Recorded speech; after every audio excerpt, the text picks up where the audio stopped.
আধুনিক সার্জন পদ্ধতিতে বোম্বাই মরিচ চাষ করে সাফল্য পেয়েছেন ভোলার চরাঞ্চলের কৃষকরা।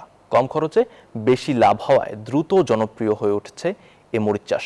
নতুন উদ্যোক্তারাও ঝুঁকছেন এ আবাদে। মঞ্জুর আলমের তথ্যচিত্রে ডেস্ক রিপোর্ট।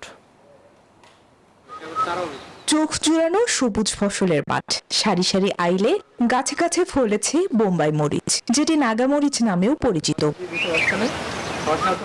ভোলার উত্তরচর মাদ্রাজে বিরাট এলাকা জুড়ে আধুনিক সার্জন পদ্ধতিতে চাষ হয়েছে বোম্বাই মরিচের। এই এলাকার একজন কৃষকই গত মৌসুমে 16 লাখ টাকার মরিচ বিক্রি করেছেন। চলতি মৌসুমে আরো বেশি আয়ের আশা তার। কম খরচ, ভালো দাম ও বেশি লাভে দ্রুত বাড়ছে এর চাষ।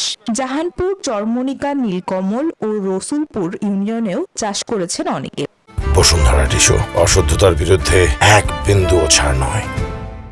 আমাদের দেখা আল্লাহর মতো অনেকে সার্ভিস করতে আছে, আমরা আরো চেষ্টা করবো আরো বাড়ার জন্য। বোম্বাই মরিচ চাষ করতেছে, এই চাষ করে বর্তমানে কৃষকেরা ভালো লাভবান হইতেছে।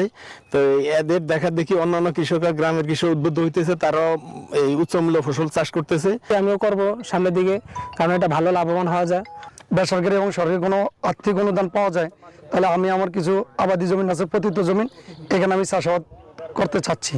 কৃষি বিভাগ বলছে উন্নত বীজ, কারিগরি সহায়তা ও সহজ বাজারজাতকরণ নিশ্চিত করা গেলে চরাঞ্চলে উচ্চ মূল্যের ফসলের বাণিজ্যিক চাষ আরো সম্প্রসারণ সম্ভব। চাষের জন্য কীটনাশক এবং আমাদের আপদনাশক, বিভিন্ন রোগ পোকামাকড় এবং অন্যান্য যেসব প্রযুক্তিগত সহায়তা কৃষি বিভাগ থেকেই দেওয়া হচ্ছে। সার্জন পদ্ধতিতে চাষ হওয়ায় জলাবদ্ধতার ঝুঁকি কমছে। প্রতি হেক্টরে 8 থেকে 10 টন পর্যন্ত ফলন মিলেছে। পরিকল্পিত সহায়তা অব্যাহত থাকলে বোম্বাই মরিচ ভোলার চরাঞ্চলের অর্থনীতির নতুন সম্ভাবনার দ্বার উন্মোচন করবে, এমন প্রত্যাশা সংশ্লিষ্টদের। Desk report, news 24।